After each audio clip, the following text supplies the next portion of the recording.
Glória a Deus, muito boa noite a todos, em nome do Senhor Jesus. Vamos nos apresentar diante de Deus nesse momento, para nós darmos início aqui ao estudo do discipulado, né? Nesse dia 9 de abril de 2020. Lembrando que nós estamos fazendo o estudo de Gênesis, né? do livro de Gênesis. E hoje nós vamos estudar o capítulo 10 até o capítulo 12 de Gênesis. Amém?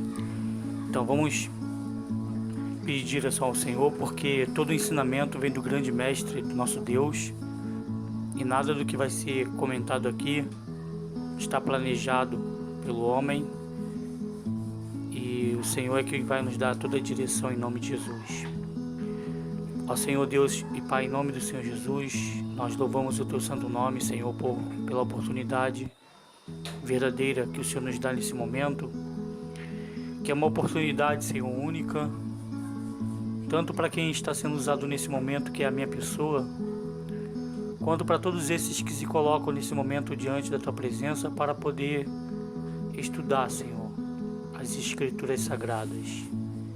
Essa é a ordem do Teu servo Pedro, para que a igreja viva uma vida reta, mas que também a igreja estude as Escrituras e aguarde a vinda do Senhor. Por isso nós pedimos ao Senhor que o Senhor nos dê um coração íntegro e reto em Tua santa presença, que o Senhor venha verdadeiramente, Senhor, abrir nossos corações para que possamos entender a Tua palavra, compreender o Teu ensinamento, compreender aquilo que o Senhor quer nos ensinar e quer nos falar como grande mestre. Ó Deus, é tão bom estar sentado diante de Ti, como crianças ao redor de um professor, Senhor, ouvindo as Suas histórias, ouvindo as Tuas direções. Ah, meu Deus, isso é o momento mais maravilhoso que podemos ter nas nossas vidas, Senhor. Sentar diante do grande mestre para nos banquetear, Senhor, para nos deliciar desse banquete maravilhoso que é a Tua santa palavra. Então que o Senhor venha nos dar direção nesse momento e que Teu povo possa sair daqui abençoado para o louvor e a glória do Seu santo nome, em nome do Senhor Jesus. Amém. Bom, retomando um pouquinho o capítulo anterior, ao finalzinho dele, que é o capítulo 9, nós vamos ver que após o dilúvio, Noé ele ainda vai viver 350 anos. Depois que passa o dilúvio na terra, veja bem, Noé vive ainda 350 anos após o dilúvio. Isso são 3 séculos e meio. E o total da vida de Noé foi contabilizado em 950 anos de existência. E depois disso Noé morre. Vamos lembrar que quando o Senhor decide trazer o dilúvio para a terra, o Senhor vai dizer que Ele agora ia encurtar a vida do homem para 120 anos no máximo. Claro, a gente vê que tem pessoas que às vezes que até conseguem passar dessa quantidade de anos, né? Mas observando ainda depois do dilúvio, Noé vivendo 950 anos, nós vemos que ainda levou um tempo para que a vida do homem fosse encurtada. E hoje nós podemos ver muito mais isso. Talvez seria até estranho para alguém do período de Noé pensar em homens morrendo como nos dias de hoje, com 60 anos, com 50, com 40. Talvez era inconcebível na época de Noé pensar num jovem morrendo com 15, com 20 anos de idade, né? E Noé vive 950 anos, né? Então nós vemos que a vida do homem foi muito encurtada, mas se o homem continuasse vivendo tantos anos na terra, com todos os acúmulos de mal que penetrou no seu íntimo após a queda do Éden, nós sabemos que o mundo estaria muito pior do que hoje a gente consegue observar. É verdade? Então, passando ao capítulo 10 do livro de Gênesis, o que nós podemos contemplar, o que nós podemos ver neste capítulo 10 do livro de Gênesis? O capítulo 10 ele começa mostrando a origem dos povos e das nações. Então nós hoje temos diversos povos no mundo, mais de 100 nações espalhadas pelo mundo. Mas essas nações tiveram uma origem, e a história também ela vai contar este fato de que as nações, as pessoas, elas tiverem uma origem primeira. Então as nações, elas começam ali nos filhos de Noé, né, que seria, né, o Sem, Cã e o Jafé.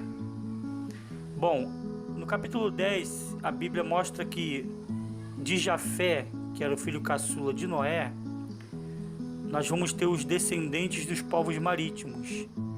Nós sabemos que não são todos os povos que mexem com as questões de embarcações, de mares, mas essas pessoas que hoje são navegadores e que trabalham com a pesca ou com o transporte de coisas marítimas, nós sabemos que essas pessoas, segundo a Bíblia, né, de acordo com a cosmovisão bíblica, essas pessoas vão descender de Jafé, que é o filho caçula de Noé. Dele descenderam os povos marítimos. Agora, do filho do meio, o Cã, que foi amaldiçoado por Noé por divulgar a nudez do pai, nós percebemos que descendem os povos de caça. Então seriam os homens valentes de guerra. Hoje poderíamos considerar os soldados, os militares, né? Os povos que são voltados para a guerra, os militares. Esses povos, eles poderiam ser aí os descendentes, né? Saiu esses descendentes do Cã, né? Aí, dentre esses povos, nós temos alguns povos bem conhecidos na Bíblia, que nós podemos ver que são povos de guerra, né? Como, por exemplo, Nínive, os povos de Canaã, que hoje são inimigos de Israel, né? Lembra que quando você pega a Bíblia no livro de Josué, quando você pega a Bíblia no livro de Juízes, você percebe os povos de Canaã sendo inimigos de Israel. E hoje muitos desses povos, né, que descendem de Canaã ainda tem uma certa rixa com Israel, tá? Também desses povos do Canaã, que são povos de guerra, vai se originar Sodoma e Gomorra, que a gente conhece muito, né? E a Bíblia mostra que muitas dessas cidades, como Sodoma e Gomorra, né, elas eram cidades ímpias diante do Senhor, tá? Então são aí os povos de batalha que descendem de Cã. Uma observação a ser feita, né?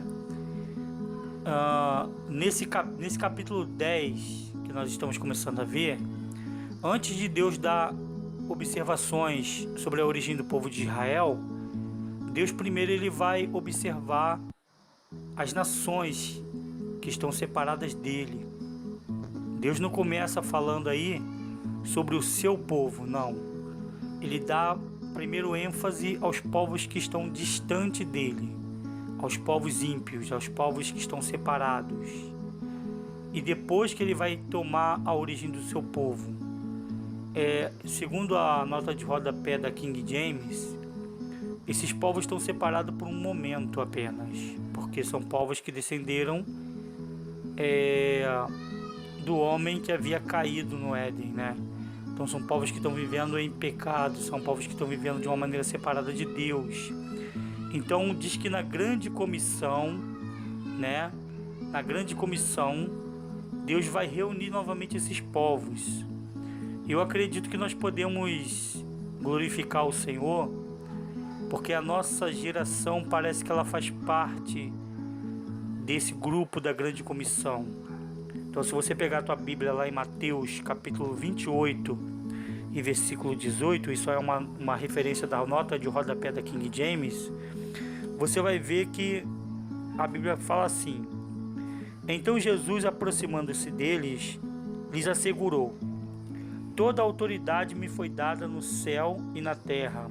Aqui Jesus está se despedindo dos apóstolos, ele vai ser glorificado aos céus e ele está deixando claro para os apóstolos que toda a autoridade nos céus e na terra foi dada a ele. Então ele continua no versículo 19: Portanto, ide e fazei com que todos os povos da terra, preste atenção nisso. Portanto, ide e fazei com que todos os povos da terra se tornem discípulos, batizando-os em nome do Pai e do Filho e do Espírito Santo, ensinando-os a obedecer a tudo quanto tenho vos ordenado. E assim eu estarei permanentemente convosco até o fim dos tempos. Então a grande comissão, o que é de Mateus capítulo 28 e versículo 18 ao 20? Essa grande comissão é, primeiro, aqueles que creem em Jesus colocarem no seu coração de que toda autoridade foi dada ao nome do Senhor Jesus nos céus e na terra. E essa autoridade o Senhor Jesus dá para a sua igreja. Ele delega essa autoridade do seu nome para toda a igreja. Então, se você se considera igreja e se você de fato faz por onde verdadeiramente provar que você é igreja, então você tem verdadeiramente a autoridade dada pelo nome de Jesus. Autoridade para quê? E aí a gente muitas das vezes confunde isso. A gente acha que a autoridade que Jesus nos deu é a autoridade para fazermos as nossas próprias vontades, e não é. A autoridade está aqui no versículo 19. Ide e fazei com que todos os povos da terra se tornem discípulos, batizando-os em nome do Pai, do Filho e do Espírito Santo. Então a autoridade que o Senhor nos dá é para que tenhamos essa autoridade de chegar até as pessoas e fazê-las se tornar discípulos. Claro, nós não vamos fazer nenhuma mágica, mas vamos pregar o Evangelho de Cristo para elas. Isso é a grande comissão. Deus, através do Senhor Jesus e através do seu povo, Ele quer que a gente consiga reunir todos os povos de novo para Ele. Mas para isso precisamos pregar o Evangelho na nossa casa, na nossa família, entre os nossos amigos, entre aqueles que não conhecem o Senhor. E aqueles que creem, a gente precisa batizá-los em nome do Pai, do Filho e do Espírito Santo. E no versículo 20, não somente isso, tem outro passo. Eu não devo só pregar o Evangelho, como ele falou no 19, ide por todo mundo e fazer com que todos os povos da terra se tornem discípulos. No versículo 20 ele fala que nós precisamos ensinar as pessoas a obedecer a tudo quanto o Senhor tem ordenado. Então às vezes é até chato a gente estar ensinando, mas nós, é chato na visão de alguns, mas é uma ordem que nós estamos obedecendo ao Senhor. O Senhor está nos dizendo no versículo 20, ensinando-os a obedecer a tudo quanto tenho vos ordenado. E no versículo ele continua mostrando uma coisa bastante interessante. Ele está ensinando com essas palavras, e assim como obedecendo a tudo quanto ele tem ordenado, ele estaria permanentemente com a gente. Então o que esse versículo 20 quer dizer? Que o Senhor estará permanentemente conosco até o fim dos tempos, se nós aprendermos a obedecer a tudo quanto ele tem ordenado. No momento em que eu não quero obedecer, então esse versículo, de maneira implícita, o que é isso? Esse versículo, de uma maneira sorrateira, de uma maneira camuflada, ele está me dizendo que se eu não obedecer a tudo quanto o Senhor me tem ordenado, o Senhor não estará permanentemente comigo. Então, reunir esses povos através da pregação do Evangelho para junto do Senhor novamente e ensinando-os a obedecer a tudo quanto o Senhor tem ordenado, essa é a grande comissão que está contemplada no livro de Gênesis, porque nesse capítulo 10 de Gênesis que a gente está vendo, os povos estão separados do Senhor. Mas em Mateus 28, 18 ao 20, o Senhor agora dá uma ordem para que a gente tenha essa condição, através da autoridade dada pelo seu nome, de reunir de novo esses povos junto dele. Então isso é uma tarefa obrigatória da igreja. É uma tarefa obrigatória de todos aqueles que dizem que se chamam igreja. Todos eles. A não ser que a pessoa não seja igreja, então ela não vai se sentir obrigada a fazer isso. Mas todos que se acham que é igreja, ou que se dizem igreja, têm essa tarefa de ir pregar o evangelho a toda criatura e ensiná-los a obedecer a tudo quanto o Senhor tem dito, para que eles possam ser reunidos nesse povo que o Senhor quer, né? Então isso aí é a grande comissão descrita. Os povos estão separados e Deus quer reuni-los novamente em sua presença. Então já falamos que de Jafé descendem os povos marítimos, de Cã, o filho do meio, descendem os povos de caça, de guerra, os soldados militares, e de Sem, que é o primogênito de Noé, né, o primeiro filho mais velho, vão descender os povos conhecidos como povo semita, que é da onde os judeus fazem parte. Então olha que interessante, né? Os judeus fazem parte da descendência do filho primogênito de Noé. Isso é muito, muito interessante, né? Por quê? Porque o primogênito, geralmente, ele era aquele filho que era o possuidor das bênçãos.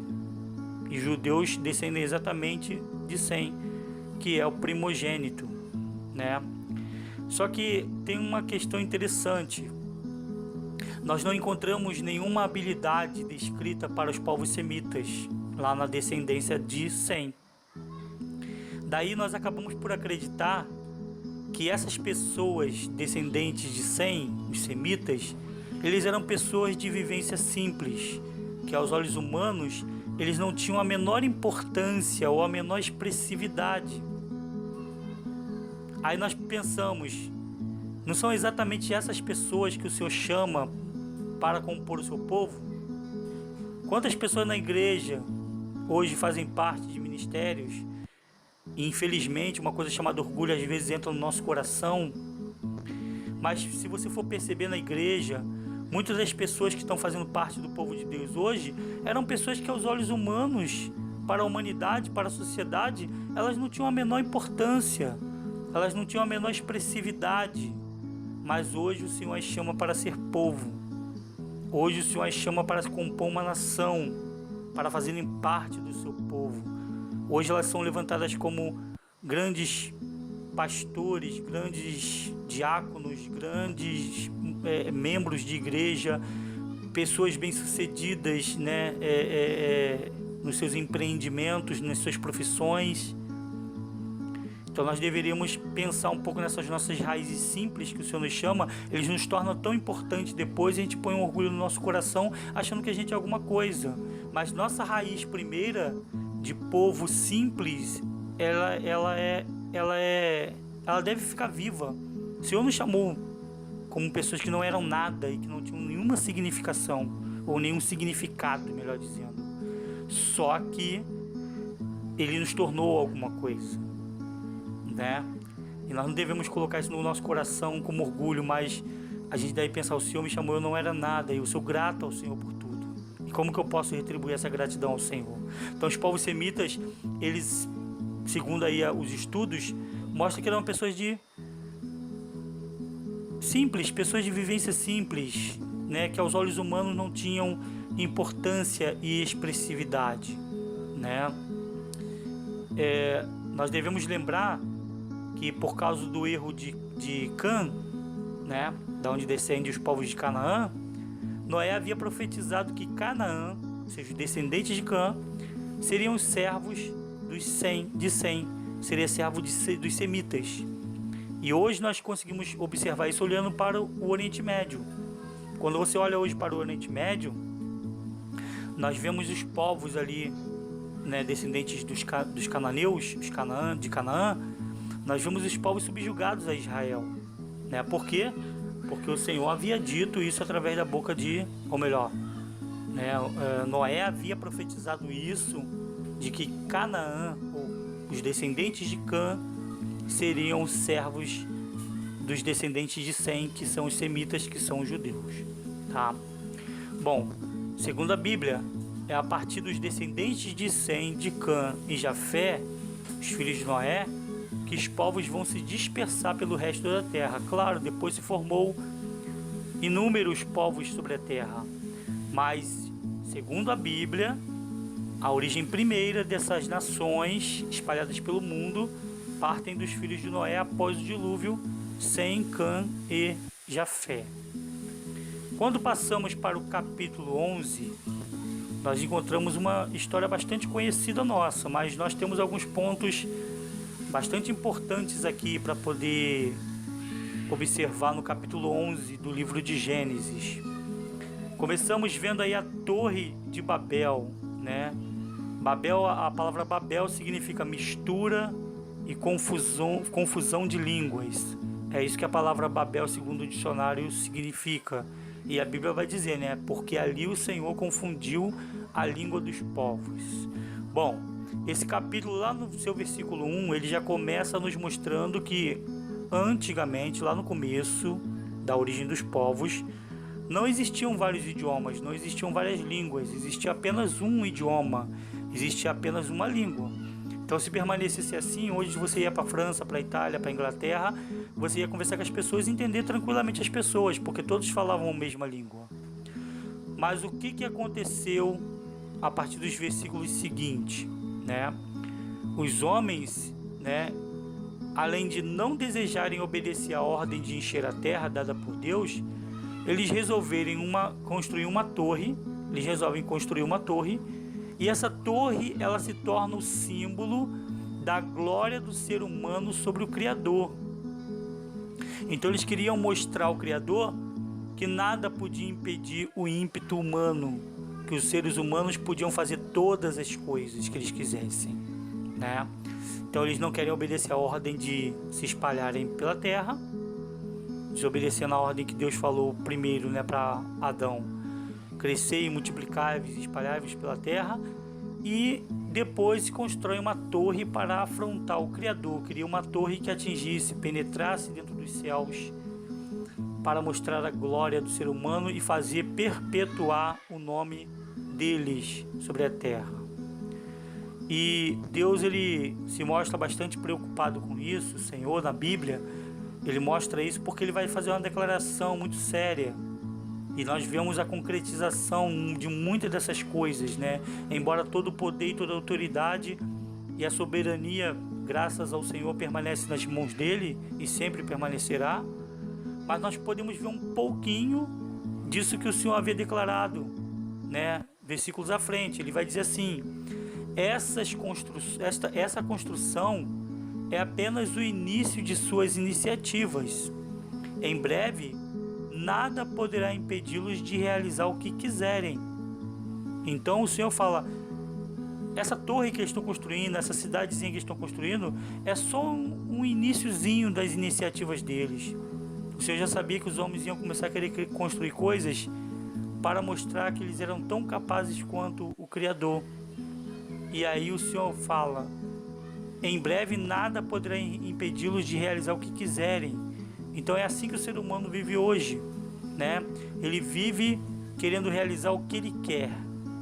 Ele quer fazer suas próprias vontades. Já não tem mais o Senhor na vida deles dando a direção. Eles não pedem mais a direção ao Senhor.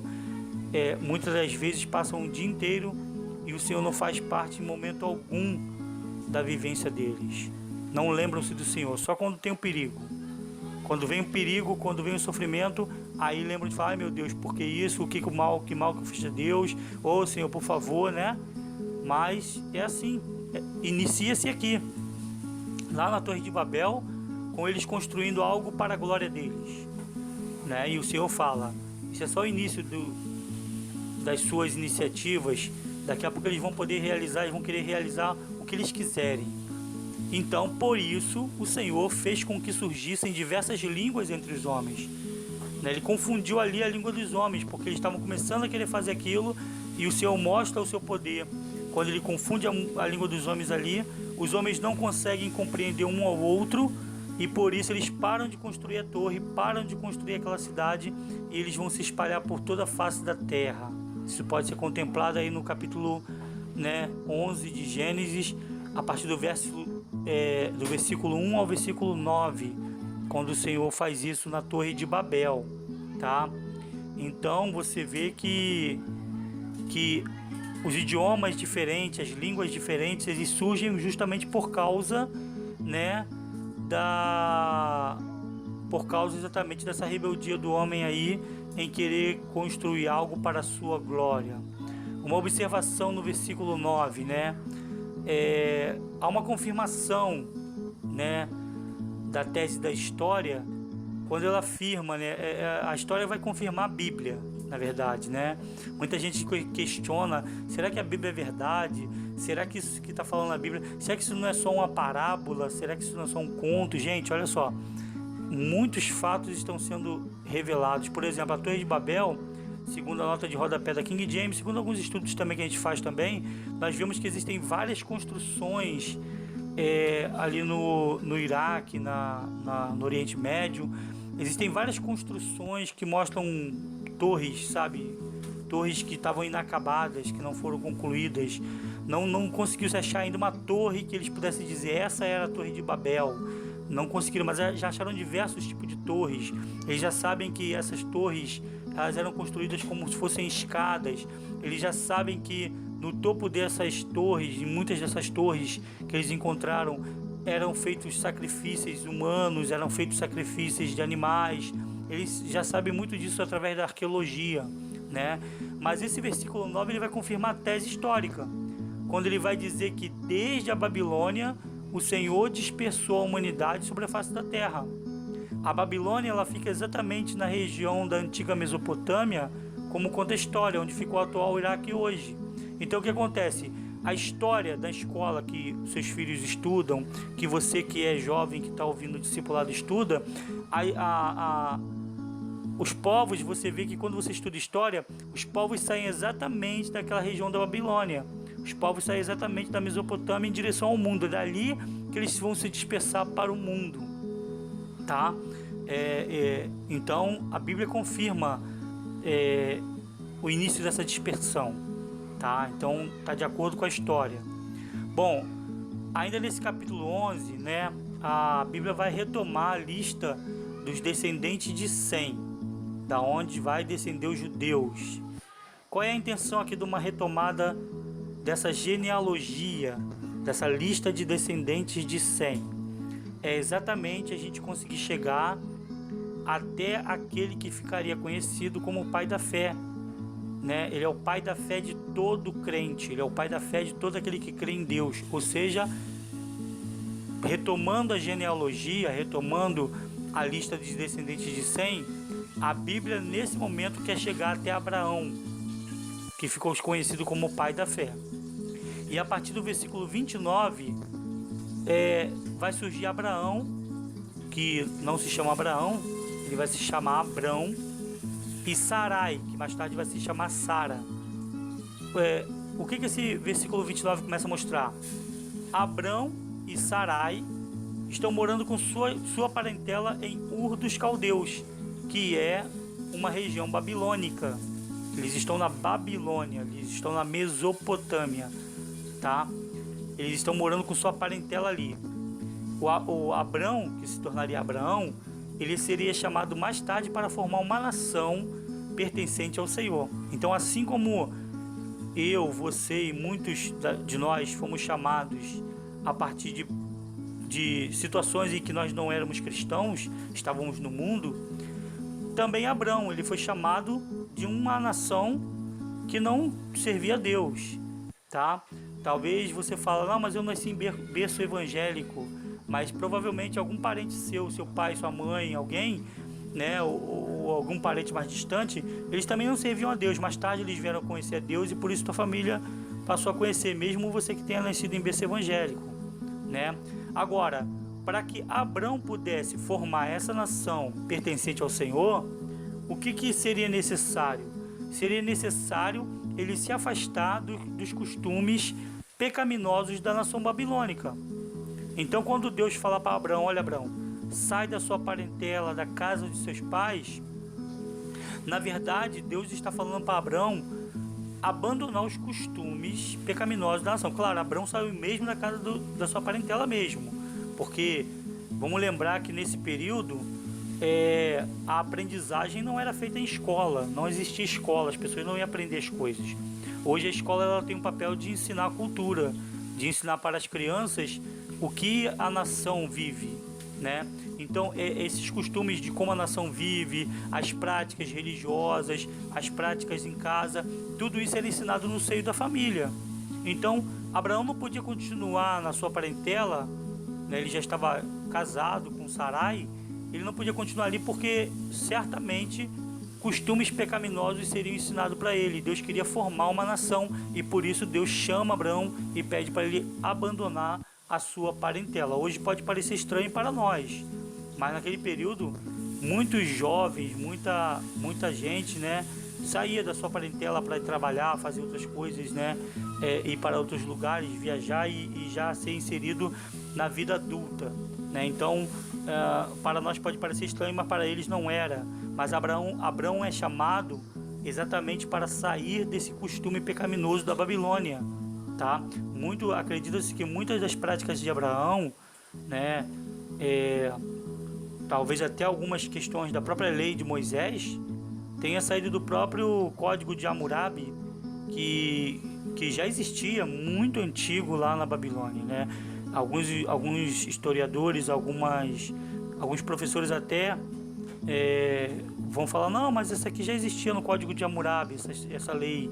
Claro, é verdade, não tem nada de errado com isso aí. Abraão certamente pode ter passado algumas dessas leis para os seus descendentes, né? Alguma coisa do Código de Hammurabi pode ter sido realmente utilizado. Isso aí não tem nada de errado nisso aí. A Bíblia não contesta isso. Não há contestação em relação a isso, tá? Bom, quem era Sarai? Vamos falar um pouquinho dela. A Sarai, ela era esposa de Abrão, né? Sarai vai se chamar Sara no futuro. Sarai era esposa de Abrão, só que ela era estéril, tá?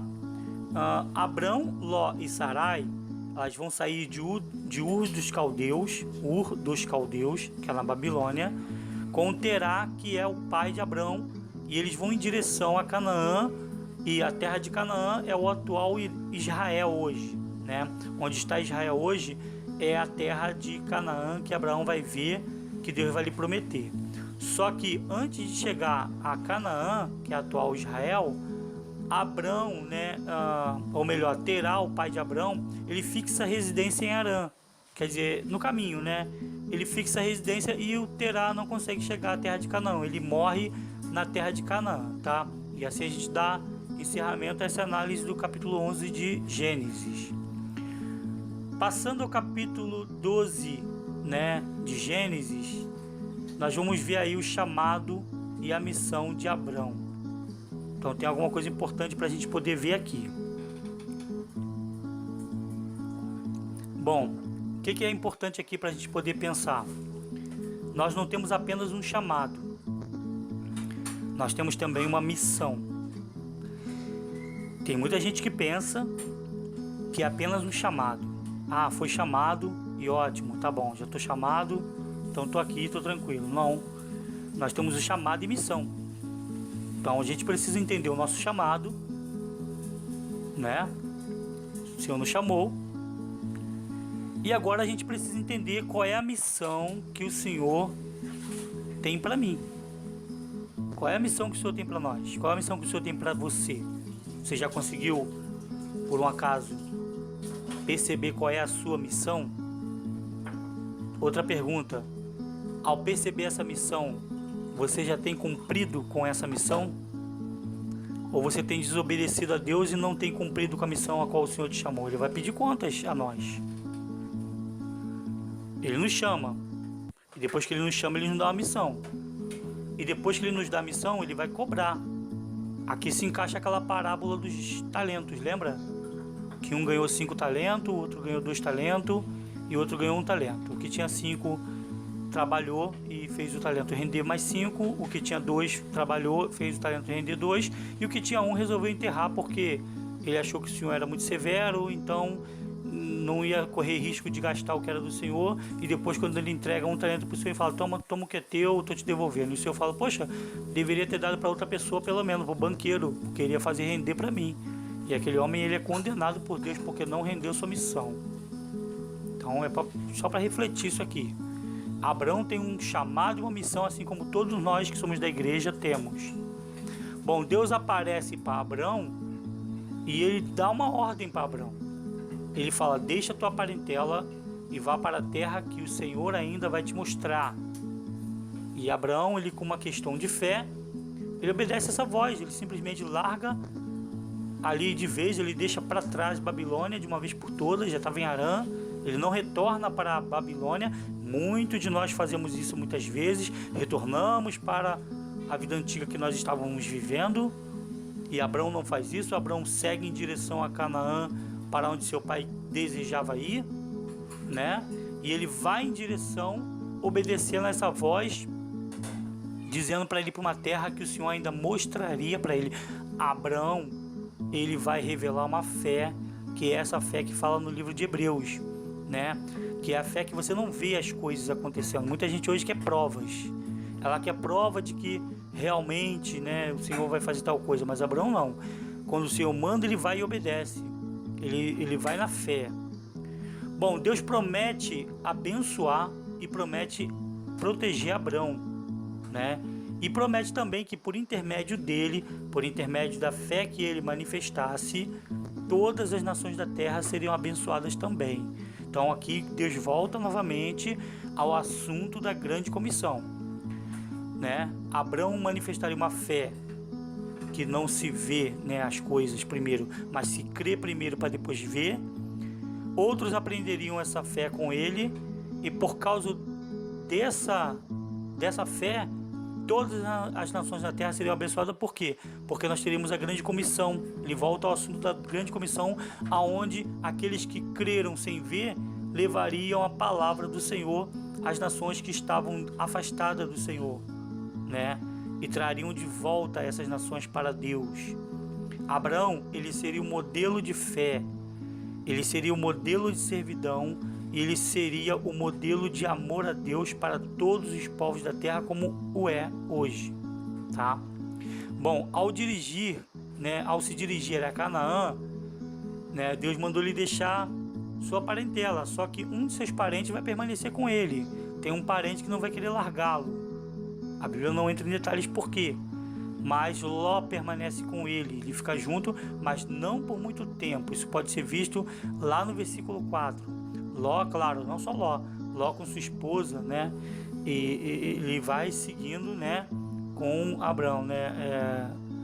Abraão partiu com todos os seus bens e sua esposa Sarai, tá, para a terra que Deus havia de mostrar. Lá no versículo 10, a partir do versículo 10, presta bem atenção nesse ponto aqui importante. Deus havia prometido uma terra de bênçãos a Abraão. E Deus faz isso com muitos de nós, né? Quando nós chegamos na igreja, nós temos a promessa de que nossas vidas vão melhorar, de que tudo vai mudar. E Deus realmente faz isso. Ele traz melhoria no nosso caráter, ele traz melhoria muitas vezes na nossa vida profissional, na nossa saúde. Isso acontece de verdade, mas percebe que antes disso acontecer, muitas vezes vem muitas lutas antes. Muitas vezes vem adversidades, tempestades. E não foi diferente com Abraão. Deus prometeu uma terra de bênção para ele, só que quando ele está lá, né, na terra, está vivendo na terra, ele já se estabelece residência na terra, o que vai acontecer com ele? Sobrevém uma escassez de alimento e a fome assola a terra onde ele está. Então ele poderia pensar, poxa, Deus falou que eu ia vir para uma terra de bênção, e agora eu estou nessa terra e tem escassez de alimento, falta alimento, está tendo fome nessa terra. Ele poderia blasfemar contra Deus, mas ele não faz isso. Ele não reclama dos problemas que estão vindo, ele simplesmente faz o quê? O que ele faz? Simplesmente ele olha e fala, não posso permanecer aqui, eu vou esperar essa fome passar para que eu possa continuar nessa terra que o Senhor me deu. Então ele vai se mudar para uma terra estrangeira, que é o Egito. Bom, indo para a terra estrangeira, Abraão ele vai temer o mal. Imagina você está indo para uma terra estrangeira e você começa a temer o mal lá. Por que ele temeu o mal? Porque Sarai, a mulher de Abraão, ou a mulher de Abrão, ele ainda não é chamada Abraão, a mulher de Sarai era muito bonita. E isso chamaria a atenção dos egípcios, tá? Chama a atenção dos egípcios. Então ele fica preocupado e fala: Sarai é muito bonita. E isso vai chamar a atenção dos egípcios. Então o que Abrão vai propor para Sarai? Abrão, ele vai propor para Sarai que ela oculte o fato de ela ser esposa dele, porque ele temia morrer. Ele temia que os egípcios gostassem de Sarai e matassem ele por conta disso, tá? E então ele fala: Sarai, olha, não fala que você é minha esposa, diz que você é minha irmã, tá? E ele pede então que ela faz o que com isso? Ela apenas apresente a sua identidade verdadeira de que ela é irmã de Abrão. Porque se você, aqui ainda não está contemplado, mas só para você não ficar nessa dúvida, eu vou pedir que você vá até Gênesis 20:12, aí você pode constatar isso. A Sarai, ela era meia-irmã de Abrão, tá? Ela era meia-irmã de Abrão, filha de apenas um dos pais de Abrão. Então o fato dele dizer que ela era irmã dele e pedir a ela que diga isso, não é uma mentira. Na verdade, isso era uma verdade, tá? E aí ele vai ocultar essa parte que ela é esposa e pede que ela revele uma outra identidade de que ela era uma meia-irmã dele. Lá no Gênesis 20:12 você pode constatar isso. Mas por que isso? Porque Abrão fica com medo de morrer, fica com medo dos egípcios gostarem de Sarai e matarem ele para ficar com ela. Bom, de fato, ao chegar no Egito, Sarai chamou a atenção dos egípcios e a Sarai, ela é levada para o faraó, tá? Ela vai fazer como Abraão pediu, tá? Ela vai dizer para os egípcios que Abraão é seu irmão e por conta disso o faraó vai dar muitos presentes, muitas riquezas para o Abraão, né? Para o Abrão, né? E ele intenta tomar Sarai como esposa. Só que ao tentar fazer isso, por ser Sarai casada com Abrão, Deus castiga o faraó. Segundo a Bíblia, Deus castiga o faraó por ele tentar ficar com Sarai. Quando o faraó descobre isso, né, que Sarai era esposa de Abrão, tá? O faraó ele vai questionar severamente Abrão, dizendo: por que você me fez esse mal? Por que você não falou que ela era tua irmã? Né? E a Bíblia não diz que Abrão tenha falado alguma coisa com ele, explicando não. Mas simplesmente o faraó, muito aborrecido com isso, resolve expulsar os dois da terra.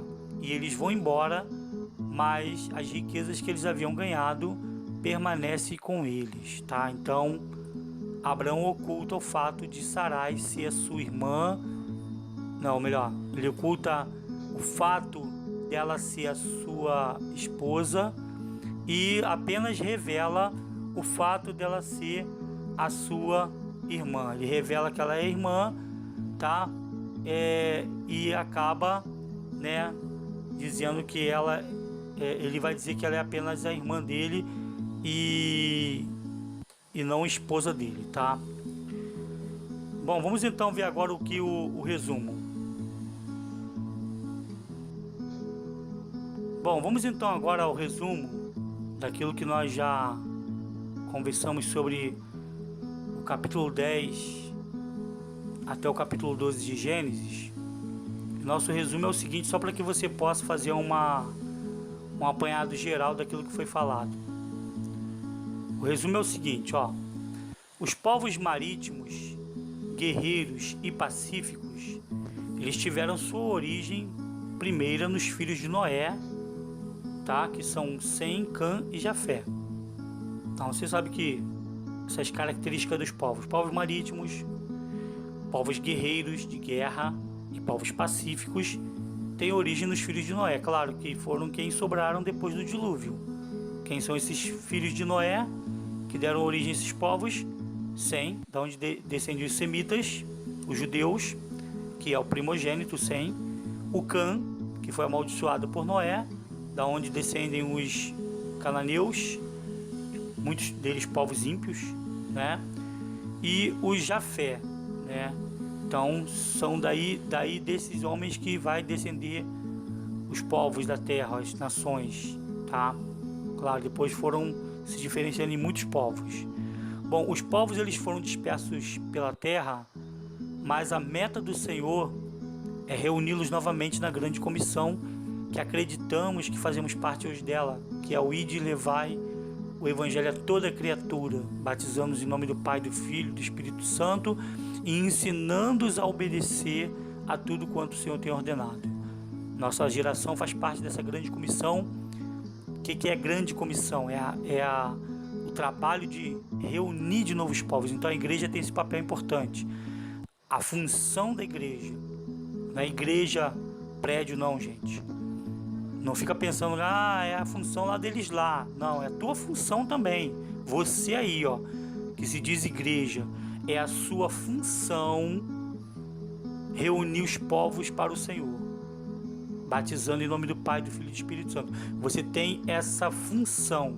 Você que se diz igreja, você que se diz crente, é a sua obrigação levar o evangelho e reunir os povos para Deus. Está lá em Mateus 28, versículo 18 ao versículo 20.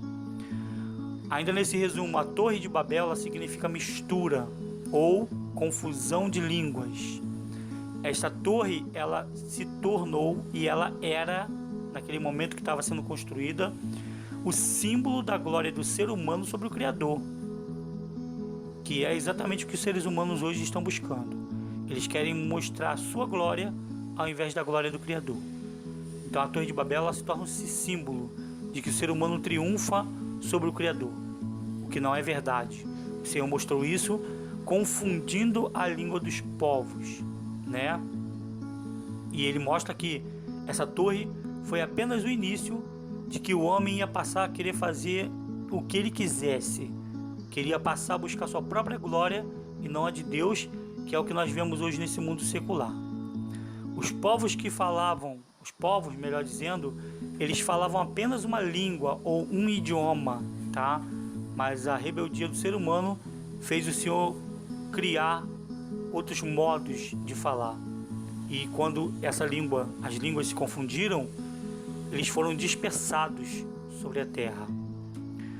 Bom, vimos também na Bíblia que a história ela vai confirmar o relato bíblico de que a humanidade ela vai se espalhar na superfície terrestre a partir da Babilônia, saindo da Mesopotâmia. A Mesopotâmia é a região onde estava a Babilônia. Está lá no versículo 9, né, do nosso capítulo. Deixa eu ver aqui. Está no capítulo 11. Tá? Versículo 9 do capítulo 11 de Gênesis fala este fato de que a história confirma que a dispersão dos povos parte da Babilônia ou da região ali, né, onde ficava a Babilônia, que é a Mesopotâmia, onde hoje é conhecido como Oriente Médio, tá? Onde está o Iraque, onde está Israel. É dali que saem as nações para o mundo.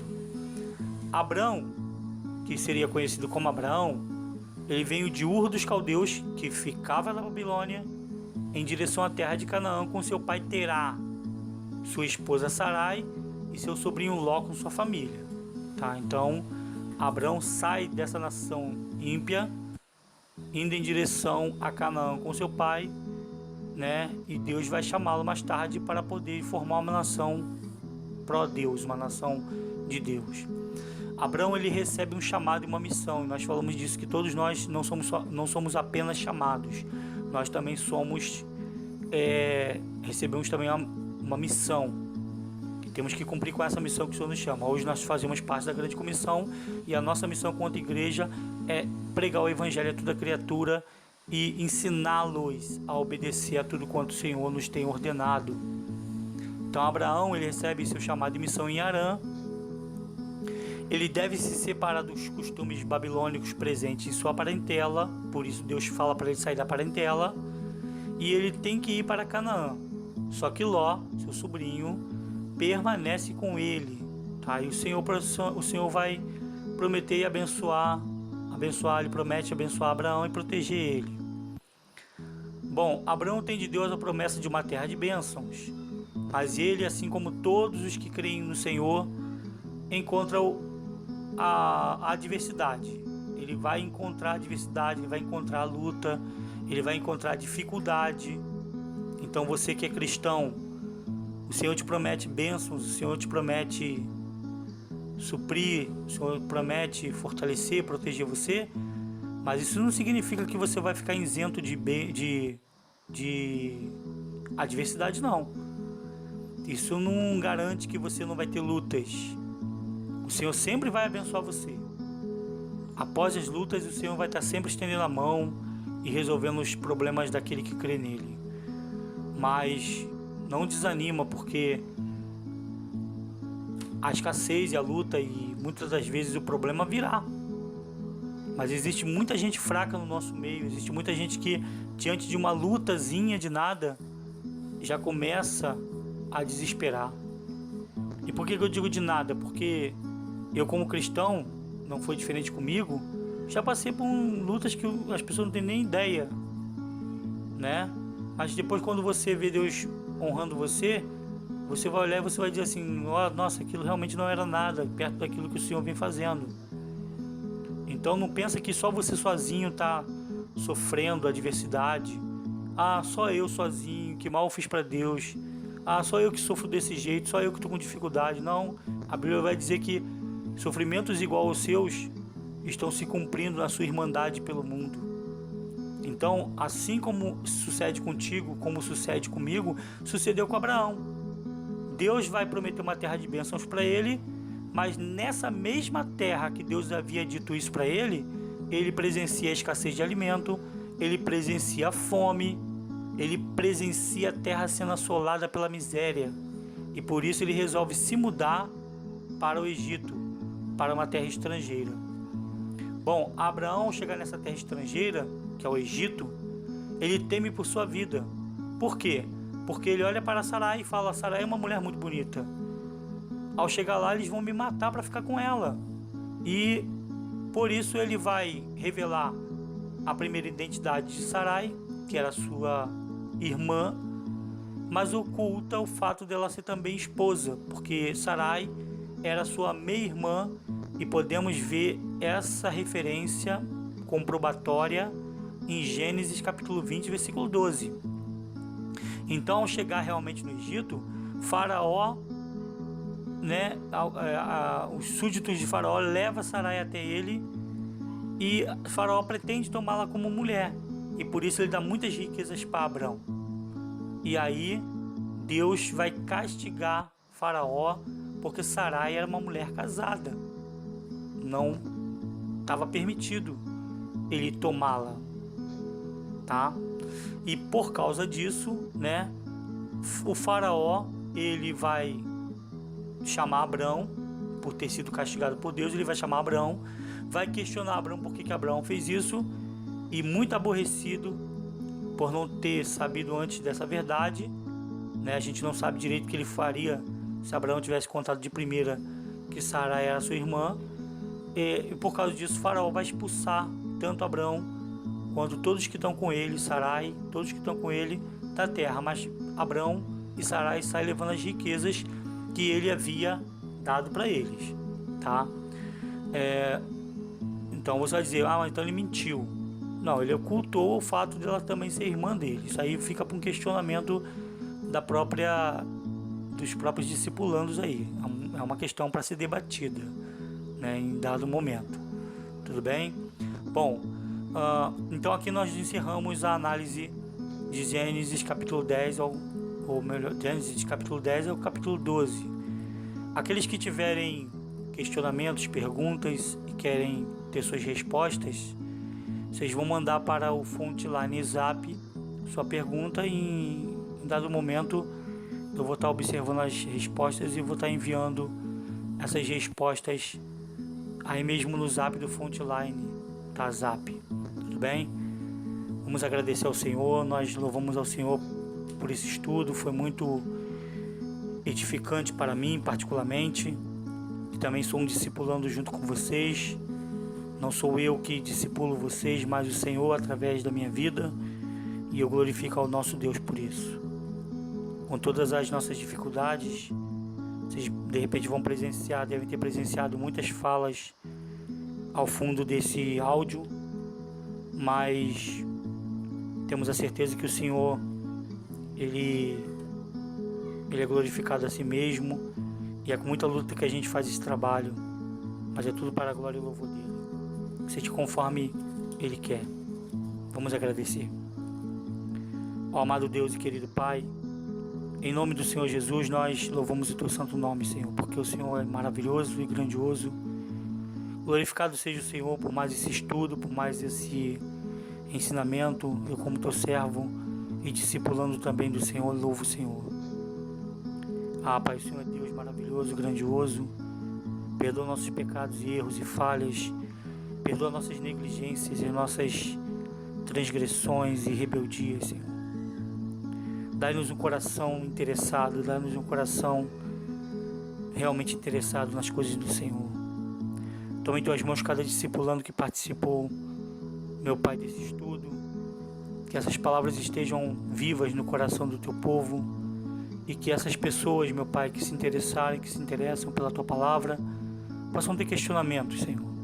Que elas possam participar, porque o Senhor está vindo. Ora, Maranata, ora vem, Senhor Jesus. Obrigado, Pai, por tudo. Muito obrigado por você que ficou conosco até agora. Em nome do Senhor Jesus, nós agradecemos ao Senhor. Muito obrigado pela atenção de todos. Em nome de Jesus.